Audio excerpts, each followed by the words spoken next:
Good morning, everybody. We're really excited to be back. My name is Meredith Harris with Marlborough Economic Development Corporation, and welcome back to Exploring Economic Development with MEDC. It's been a couple of weeks since we've been here, so we're really excited to be back on this Wednesday morning. The last time we saw you was back in the middle of June, I think it was, and we had Mayor Arthur Vigeant on with us for our 10th episode. Really was exciting to talk to him about his time as mayor in the city of Marlborough, kind of what he thought was really fun to do in the city of Marlborough through all the decades. That was a really fun segment, and we were just really excited to talk to him. Today we have a really exciting guest. We have State Representative Danielle Gregoire with us today. So we're going to introduce her in a second, but I'm going to also introduce my wonderful co-host, Jill Morin. Hi, Meredith. It's great to see you, Jill. It's great to see you, too. We have a little bit of a change in our office, and so we're not seeing each other as much as we typically do. So I'm just really... I don't like it. I know, I don't like it either, but I'm really excited for Wednesdays because that means I get to spend my day with you. Aww. And we get to do the podcast. And thank you. We've had a little bit of a hiatus, and that's been... celebrating summer a little bit, doing 4th of some July. Vacationing, fireworks, all that stuff. Yeah. So now we're back. Were you lighting off fireworks? I wasn't. I was enjoying fireworks. Good. Hold on, I gotta edit something here. I've got sound effects going. Hold on, Meredith. Fill the space. Talk about. Are you going to do fireworks sound effects? No, I'm not doing fireworks. I thought that's actually what you were going to do. Yeah. Oh wait. Okay, I'm back. You're back. All right. So if you're joining us from live, you're watching us either on YouTube, on Facebook, or LinkedIn. Really excited about that. So I'm hoping that the stream to LinkedIn is working. If not, we'll get it up and running next time. But welcome, everybody. We're so happy to see you. Please comment and let us know that you're watching. Oh, I've got some friends watching. Allison, hello. How are you?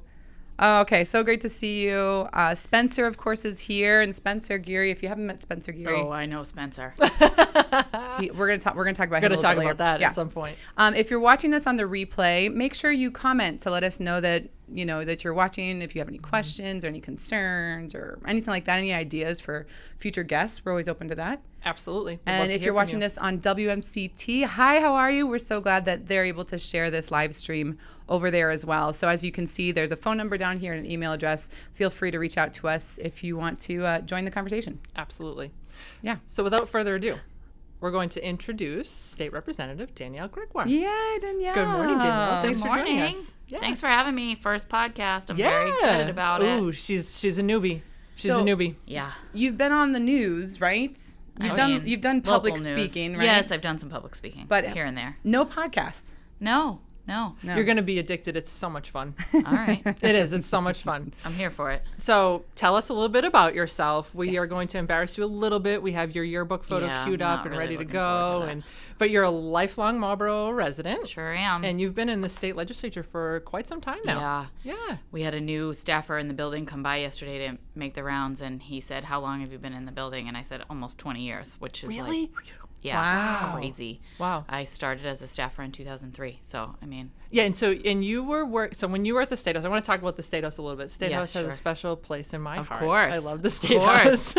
But you worked for former State Rep Steve Ledoux, right? I did. Yes. Yep, I did. And Tim Cummings was also at the State House during that time. Our former executive director. One of my good friends back then in the day, and then he was here, and so it was great to have him in the city.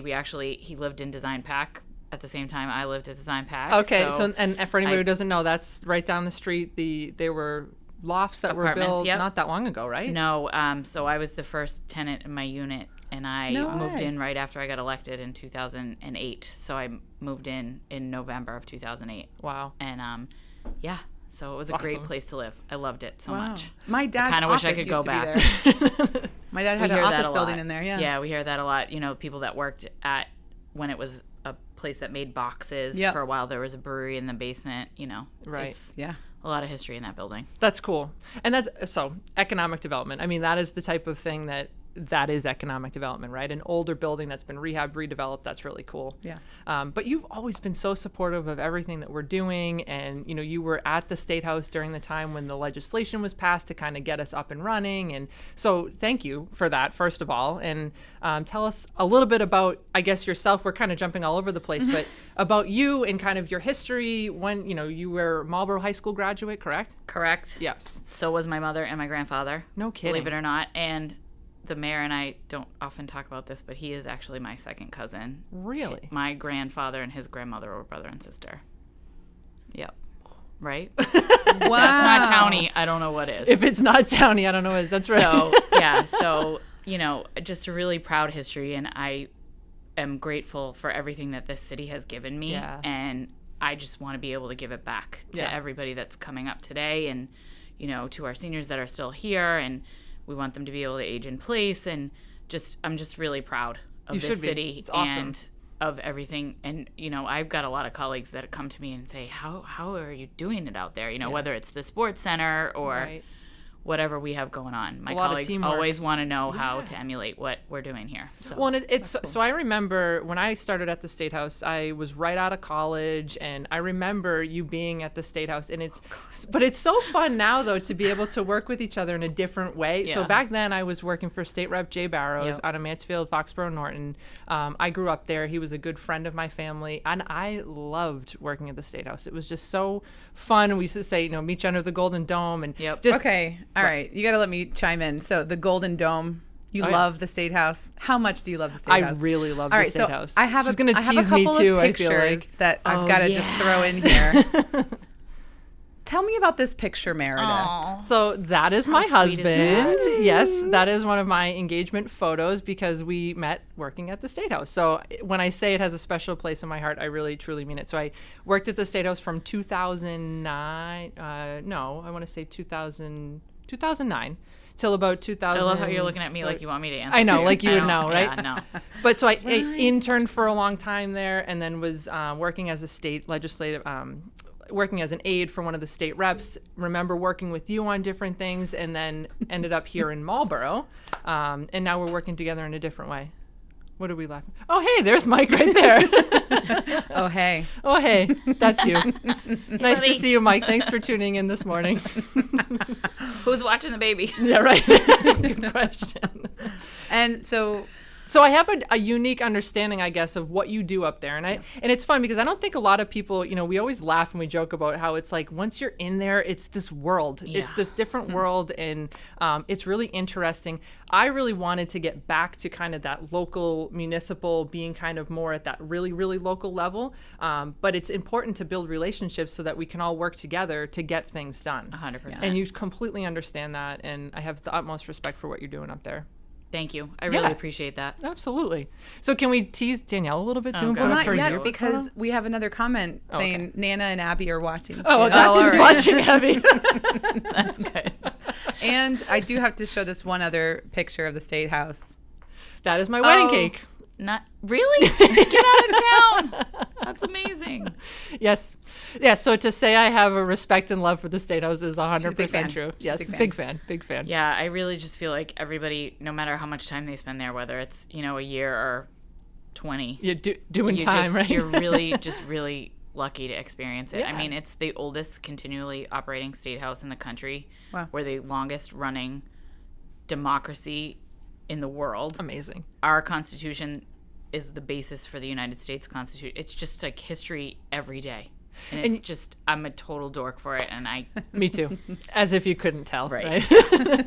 No, but I think it's interesting, like just the process and how things work, and sometimes how long it can take to get things done, or because of all the different committees and the process and the different things that happen. To understand it, you have to live it to understand it. I think Sometimes. so. Yeah. So how long have you been there? You said 20 years. So, well, 18-ish. Wow. Yeah, I started working for Steve in 2003. So, Wow. yeah. It's incredible. Crazy. And so going from an bananas. aide to a rep, what's that like? What was the transition like? It was very interesting because I never saw this for myself ever. Really? Two things I never wanted to be when I was growing up. My mom will tell you: a lawyer and a politician. Here And you're we are. both. So it's just life finds a way. Like, not to quote Jurassic Park, which also is a huge one of my favorites, just FYI. But it just everything happens for a reason. Yeah. And I ended up there, and when Steve left to pursue a new opportunity, some things were happening and popping, and I just said, well, I'm going to be out of a job anyways. I might as well give it a shot. Go and for it. Here we are. And you must So have liked it. I love it. I love it. There are hard days, but For sure. we're making a difference.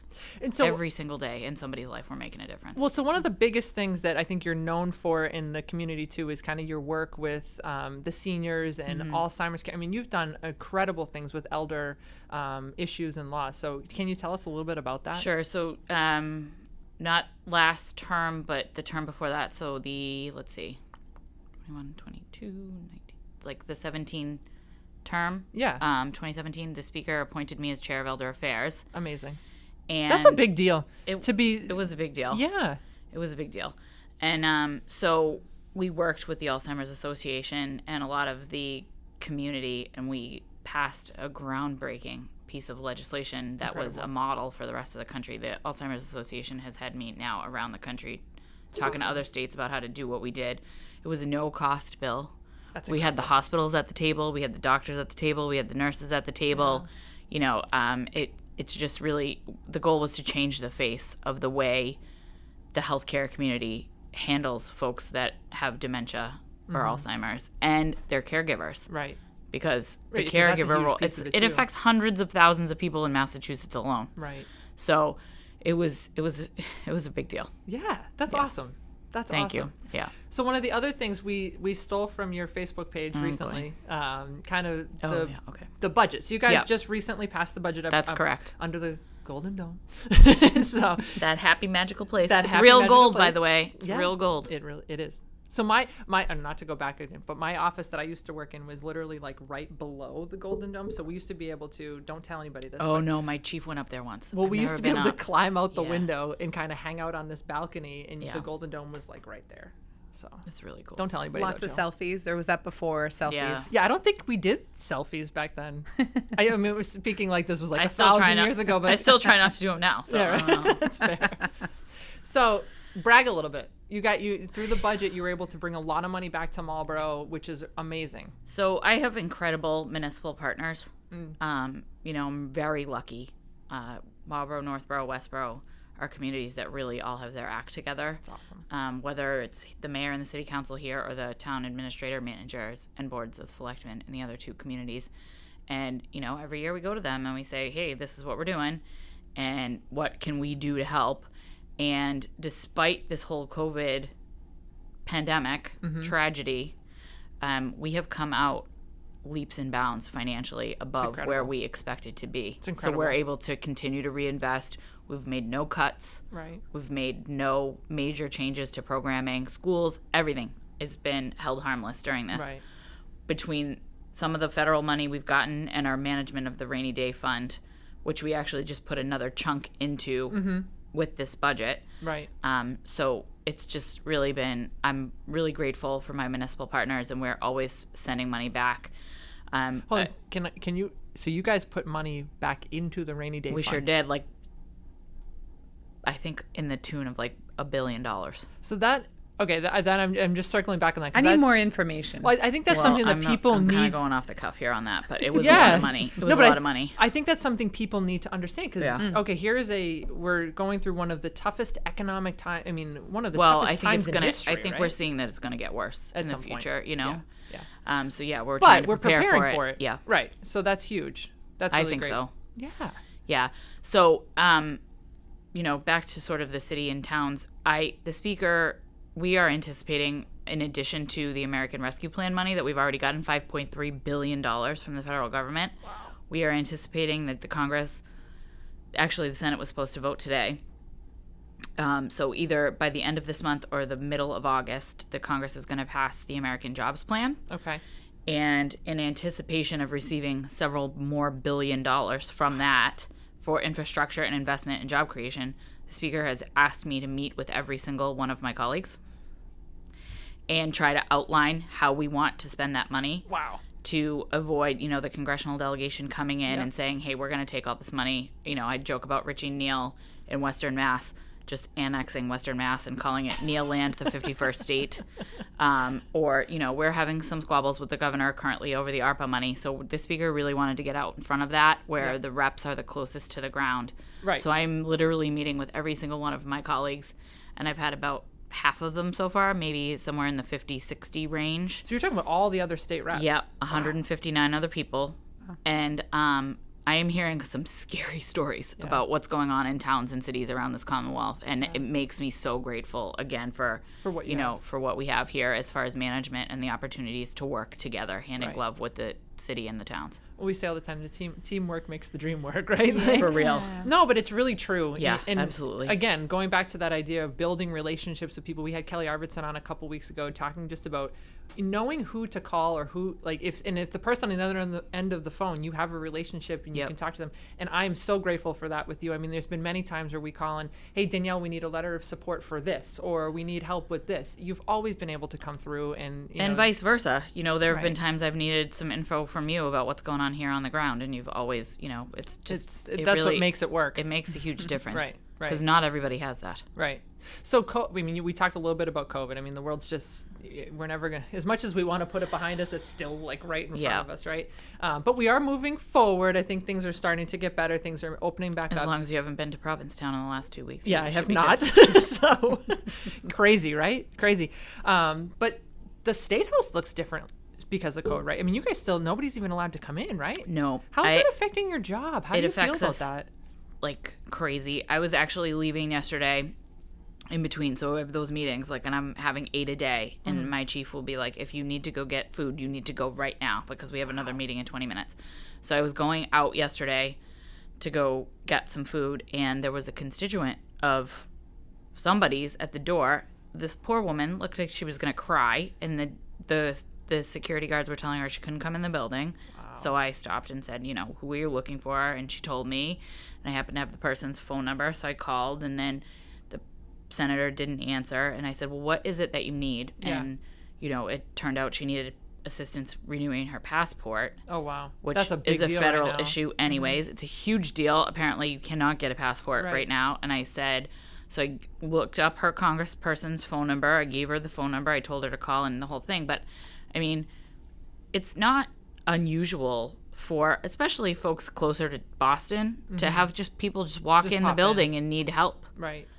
And so that has obviously ceased. We're trying to open back up sort of for September, October, but with the new variant and all the things that are happening, and I mean, you can be in a room that's meant for 200 people and have 400 people in it, Absolutely. There's a crowded hearing room and we can't ask folks their vaccination status. Oh yeah, that either. Yep. So we're just trying to be really careful, and it's been challenging, and the challenge continues. But with that, I would always tell people, if my constituents ever have an issue, if anyone lives in the district has an issue, my cell phone number is 508-479-9127.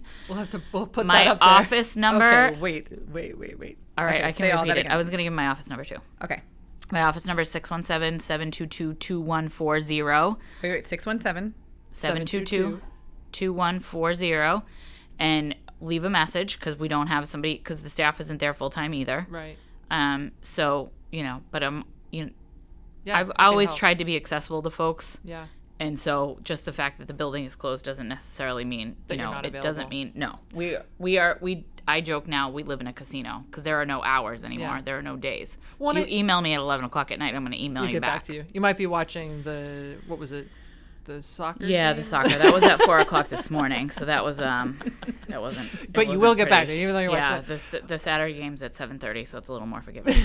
But so I think from a constituent perspective, the fact that you're in Marlborough more actually might even behoove people, right? I mean, so you're more accessible to folks being here in the district. So from a constituent perspective, I think that's actually probably a good thing. Maybe. But what I always found when I was working at the State House is that people would call almost because they were at their last resort. Yeah. Which is, I feel like, is something that I wish there was a different perspective. Call before you're at the last resort, because you guys can help with a lot of things, and people sometimes just don't even realize that. And now, especially with all the problems with UI, with unemployment, given, the surge in people in unemployment and the fact that they had to hire thousands of people to even handle the volume. Wow. Crazy. We're getting the emails like, I haven't gotten my unemployment in 12 weeks. I'm going to lose my house. Email me before that. Right. Do you know what I mean? Right, because you can help. Right. Absolutely. And I don't think people realize that sometimes. Don't make it a last resort. Make it one of your first phone calls. Right. I'm going to put that phone number back up for everybody. Yeah. So, all right, can we talk about unemployment a little bit? Because that has been a huge thing from an economic development perspective as well. A lot of the small business, mostly in the hospitality industry, we have actually Greg Bunn coming on, not next week, but the week after from MassHire to kind of talk through this a little bit about there are jobs available. People can't find employees. So what's your perspective on that? I know that the unemployment was extended. Was it through the end of September? So I think so. And I really just think part of the problem is, especially in the restaurant industry, is so long they've been paying sub-living wages. Yeah. And people are just done, I was talking to you guys before we came on the air, and, I've worked in hospitality for about 20 years myself, on and off, since I was in high school as a waitress and a bartender. Where? And everywhere. All right. The new urgent care on the other end of town, the Carewell, it used to be an Applebee's back in the day. That was my first, with the rugby shirt and the whole thing. You probably rocked it. I worked at an Applebee's too. That was my first. Is that the one with Flair? Oh, no, no, that was TGI Fridays. Okay. Yeah, don't get it twisted. So yeah, no, literally, I think that was the summer between my freshman and sophomore year of college. So I've been doing it on and off since then. Yeah, always. Even when I was in law school at night, when I was working at the State House as an aide during the day, in the summertime, I worked at the State House during the day and worked at a restaurant at night. So you get it. Yeah. Yeah. And it's just, yes, you can make tons of dough, but you have to have somebody can watch your kids while you're at work at night. Mm-hmm. You have to, it's not an easy lifestyle. For sure. For a lot of reasons. Sure. Yeah. And sometimes, yes, the waitresses are making tips and the bartenders are making tips, and sometimes they're tipping out the other employees, but the kitchen staff were still making minimum wage. Right. Even and it's hard work. The most highly trained chefs making minimum wage. Right. And even here in Massachusetts, we have a $15 minimum wage now. Well, we're indexing up to $15, but you can't afford to have a family on working 40 hours a week at $15 an hour. Right. You just can't. Right. I just saw a study, San Francisco and similar cities, you would literally have to work more hours than there are in a week at a minimum wage job to earn enough to pay for a one-bedroom apartment. Wow. So are these conversations, I'm sure they are, but these conversations are happening at the state level? 100%. Yeah. They have to be, because the COVID has changed the way we do everything. Everything. Right. And so we have to pivot. Right. We have to pivot as a society on so many levels now. And that is a huge one, because it's great that people want to support their local businesses. I want to support my local businesses. I was the first one. Right. Yeah. Okay. We have to circle back to that. Were you not the first one to win a T-shirt? Yeah. Yes. I was. Oh, I should have worn that T-shirt. Damn me with my messaging and the pay the women. I like this T-shirt. All right. Yeah.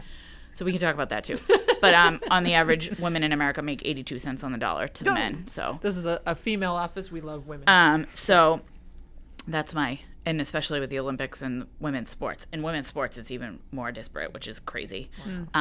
But so you want to support the local businesses, but they just don't have the capacity to handle. Well, I think it's a struggle, because I've been looking at this so many different ways. It's a struggle for all people involved, right? The employers can't find anybody to work. The people that are working are taxed, and it's hard because they're the only ones there. They're busting their butts, right? Right. Mm-hmm. Then the customer comes in, and they have a difficult experience because it's not what they're used to, but they're still trying to spend money. They're still trying to dine local and be local. And so from any way you look at it, it's a challenge. Yeah. Right. And so I guess because the customer is stressed out too about what's going on in their life, and they just Absolutely. wanted a night off from cooking, Right. And so they come in and they're trying to spend now their they waited an dollars hour for their pizza. And it's really no one's fault that that's happening. But I guess we sit here sometimes and think, like, how do we better support, or I guess how could we get involved at a state level, or how do we help support you or get those messages up to the governor and to people to help? I don't know what the answer is. And what do we ask answer, for? right? Yeah, Right. I don't know what the answer. For? If I knew what the answer was, I'd be running for president, not state rep. So, and I used to be able to say I wasn't old enough to run for president, but I'm not able to say that anymore. Yeah, I know. Cross Help us that, all, right? Cross that bridge. I know. So, it's a challenge. Yeah, it's a challenge, Yeah. and I don't know what the answer is, but we are, with this jobs plan money infusion that we're expecting, we're talking about childcare in a new way. We're talking about fundamentally changing the way we govern with this once-in-a-lifetime infusion of cash. Yep. And it could be in the tens of billions of dollars. Wow. So stay tuned. Right. Yeah. I'm following. I got a couple kids. Everybody gets a Gucci. That's as long as you carry your work computer in it, you get a Gucci. Wow. You get a Gucci. I would love one. I don't know. So there's an outlet now in Rentham. Is there really? Yeah. Not in Marlborough though, so I don't know if I can go there. So still speaking of COVID and small business, weren't you on one of the reopening? I was, yeah. You were on the reopening committee, right? What was that like? It was actually just kind of like, at some point last summer, Speaker DeLeo decided that the governor had too much control, and the governor had too much everything. So he put a bunch of people on this committee and tried to figure. That has kind of since fallen by the wayside under the new speaker. We kind of restructured the committees. He actually added several committees. One is, how to spend the ARPA money, and one is on racial and gender equity. And we have a new building safety committee because you've spent a lot of time in that building. Did you feel safe there after January 6th? Because I didn't. Yeah. I bought a fire ladder for my office so I could go out the window if I needed to. Yeah.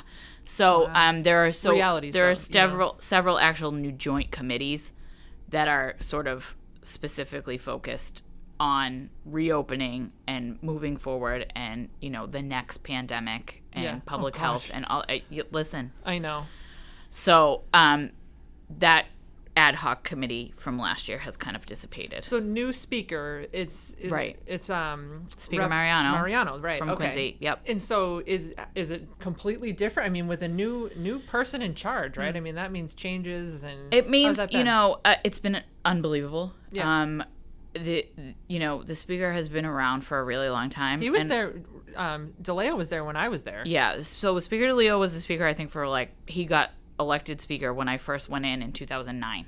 Yeah. So he was the speaker for a long time, and he just, he decided to make the move, and he moved on. And Speaker Mariano's come in, and he's been around forever. Wow. But he's very much... He's the North End guy, right? No. The North End guy is the chair of Ways and Means. Aaron Michaelwitz. Oh, Mariano that's right. is from Quincy. Okay. So, Yep. He's just very much enabling people to do what it is they need to do. That's great. And he's enabled the chairs. He's enabled, I'm the chair of bonding this session, and we're not going to bond this jobs plan money, but he said, Danielle, this is so much money. I need somebody to take charge, and we need to figure this out. So go meet with everybody. What a task, huh? So he's really, he was the majority leader under Speaker DeLeo, so he's been around and he's kind of been in the pipeline, but it's also a very different style of leadership. Well, sometimes that's a good thing, right? I think it's always a good thing. Yeah. Sometimes you just need to change it up a little bit. Right.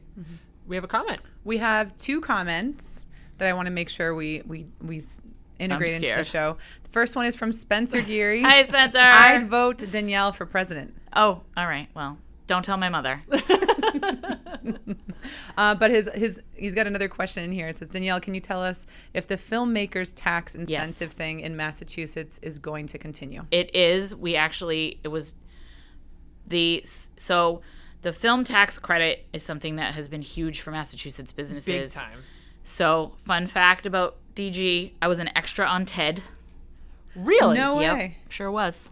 Why couldn't I get this footage beforehand? A couple of my girlfriends. Right? Yeah, we have your yearbook photo, but we don't have the TED. We were in the Nora Jones concert scene with 6,000 of our closest friends, so it's not like you could pick us out. Although I was with Mara Neven, and she's very tall, so I think you can see her at some point. You might be able to figure from it out. behind. But, so, yes, huge supporter of the film's tax credit, and there was a sunset provision included when it was first adopted, but we just repealed the sunset in this year's budget. That's great news. So the film's tax credit is here to stay. And so that is something. Okay, so can we explain that a little bit for people who might I was just about to ask. I'd means? love to hear more about that. So in your perspective, what is that? Sure. So the film's tax credit gives tax credits to film studios and folks who work on films. So yes, Leonardo DiCaprio is going to get, residuals for The Departed for the rest of his life, or what's the Shelter Island? Yeah. So Leonardo DiCaprio is making some money off of Massachusetts, but so are the folks who do the lighting and the sound and the sets and the food service and all of that stuff. So it's I actually have a really active constituent who reaches out to me all the time. He just sent me an email to thank me for this.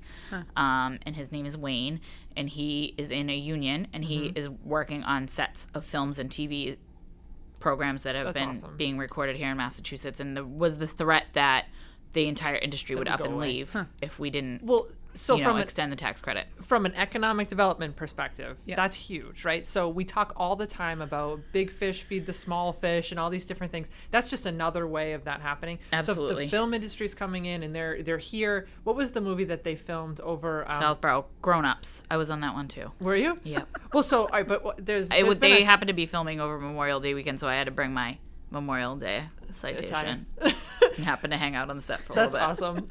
Well, there was one. It was like a fire. I thought that there was an actual fire going on in Marlborough a couple of years ago. Oh yeah. At the old DMV with Danielle Gregoire. Yeah. Yes. I forget what the name of the movie was. Knives Out. That's what it was. And so all of our fire department was kind of featured in the film. Oh, cool. But then there was also Super Troopers 2, which the City Hall is actually featured. Yeah, if you haven't seen Super Troopers 2, I don't know if I'm giving an endorsement for it or not, but it is what it is. But what my whole point of saying this is that all those people, the crew, all those folks, where were they eating during their lunch break? Where were they staying? Where were they staying? So, that, again, just feeds our local economy. It's keeping our barbershops and our restaurants and all of our folks thriving. So that's huge. So how can I get on this tax? I've got video production going, but what does someone need to, like, what role do you need to be in? Do you have to be under a union? Do you have to? You don't have to be in a union. But it's films and TV production companies. So cool. Not YouTube production. No, I don't think so. But I mean, could you work on? Yes, absolutely. I just feel like it makes sense. Yeah. You and Spencer should get together. Do this. That's right. That's awesome.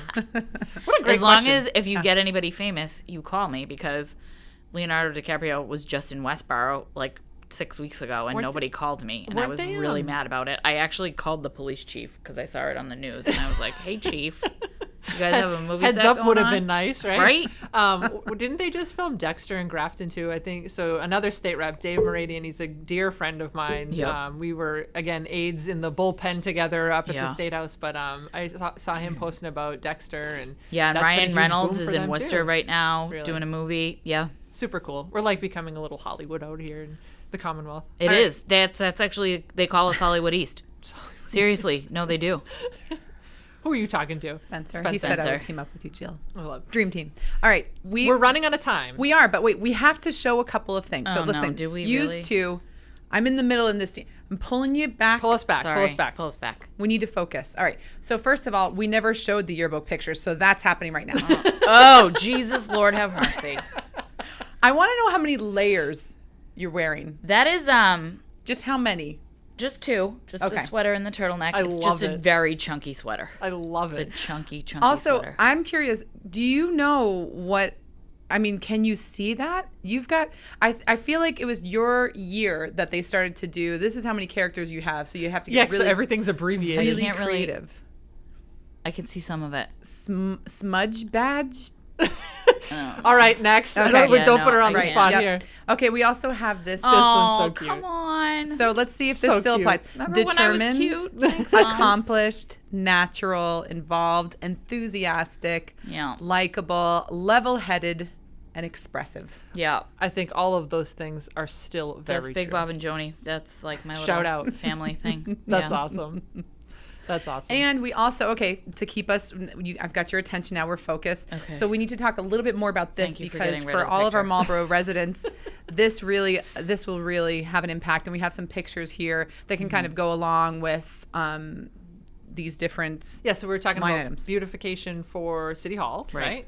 So we've got just some photos. These are things that could be upgraded. And I remember when this was built. That's right behind City Hall. I know that, but I don't know what the point of it is. To be a place for people to rollerblade, because that's what I did there. Is that what you did? Interesting. Those bricks may have gotten damaged when I was 16. Jill, don't admit any guilt. We did the 100th anniversary of attorney-client privilege. We did the 100th anniversary of the women's suffrage movement there last summer. Yeah, you did, actually. That was great. Yeah, and a lot of the press conferences take place there. So that's the point of it. That's right. Okay. Awesome. And then we've, so signage will be affected too, right? Yep. So what kind of, like, not, we just have entering Marlborough sign. Yeah, but like, so the ones that say, you know, Marlborough, the big green ones that were on the white at the... all the entranceways. At 85, all the entranceways, they needed a little bit of updating because they were getting a little... Yeah. They need a little TLC. Yeah, they need a little love. And they then need a little HGTV action. I'm very excited about this one because I love Galoni Park. Yeah. So what's the vision for improvements there? I don't know. Okay. Well, yeah, so DPW. So just give me the ask and we get the money. They said Then paving the that's why walking we love trail. you. Paving the walking trail. The mayor has figured it out. Yeah. Because you were at the opening of the new school.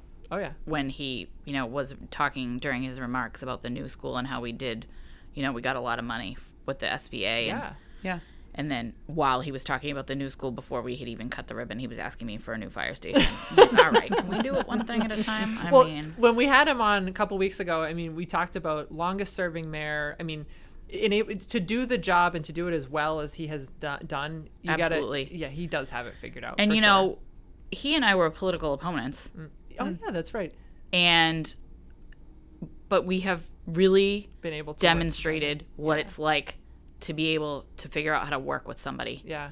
That you don't necessarily always see eye to eye with. Yeah. And that's and we do that here in Massachusetts too. Every piece of major legislation that we do, the Republicans, despite being in the super minority, are at the table. Which is every conversation that we have. And that's the way it should be. It is the way it should be, and that's what I always talk about. Right. And then, the super way one side or the other get frustrated because they want it to come more to the outside. Yeah. But that's not the way you get things done. 100%. So you're totally right. Right.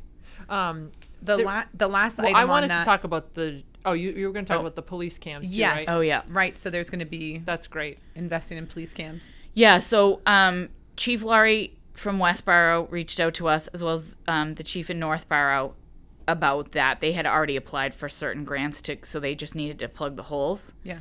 And so I went to Chief Georgie, and he wasn't something that he was really thinking about yet, but he's thinking about it now. So obviously, we, with police reform and with some of the things that are coming down the road and changes in policing, and I know that the police department still hates me, and I'm sorry for that, but we're making changes in the way things are done, systemic changes, because there are systemic issues within policing, as there are everywhere.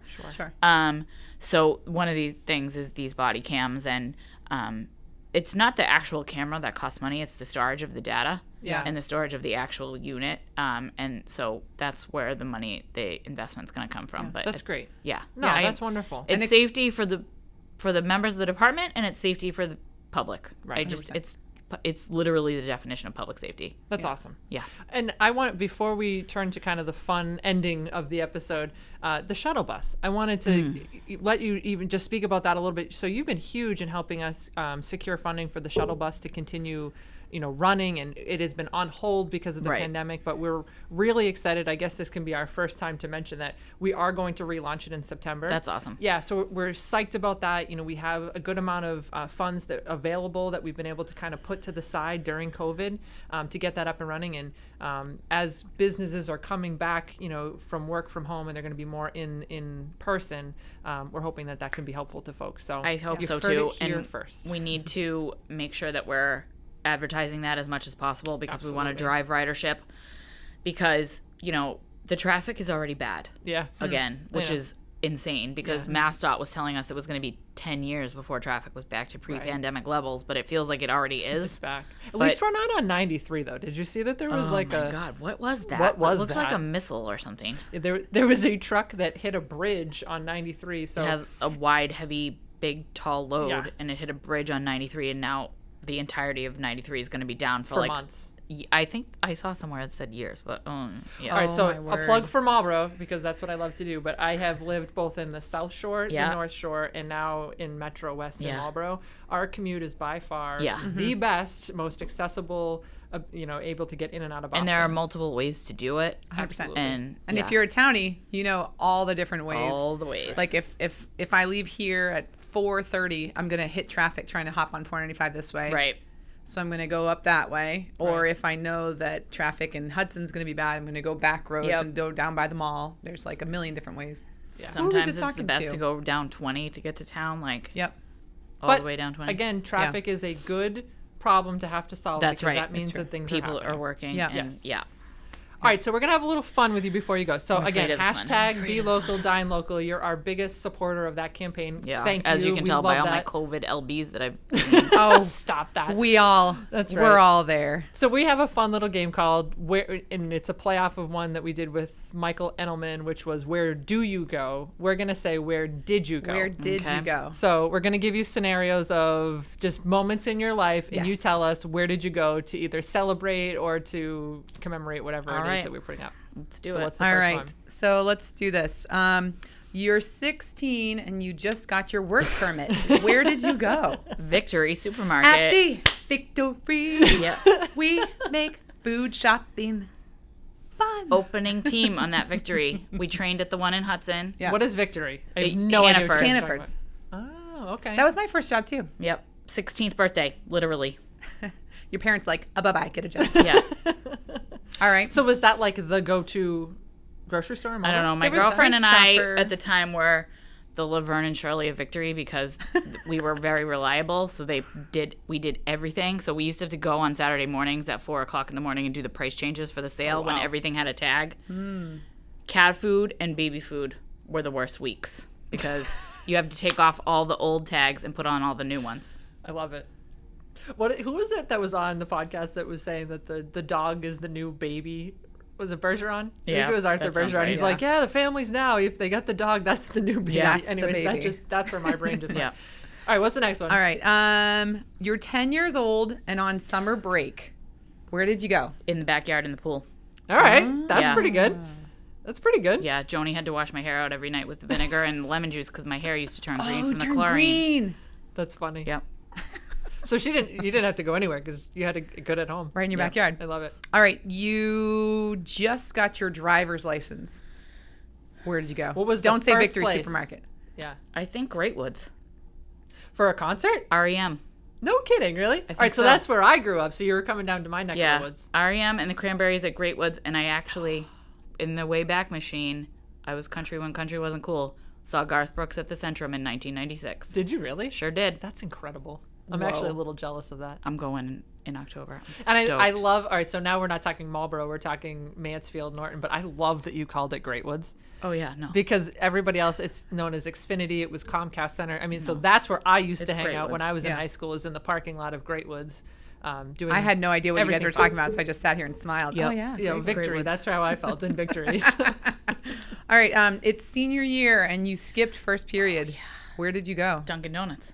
Dunkin' Donuts. Which Dunkin' Donuts?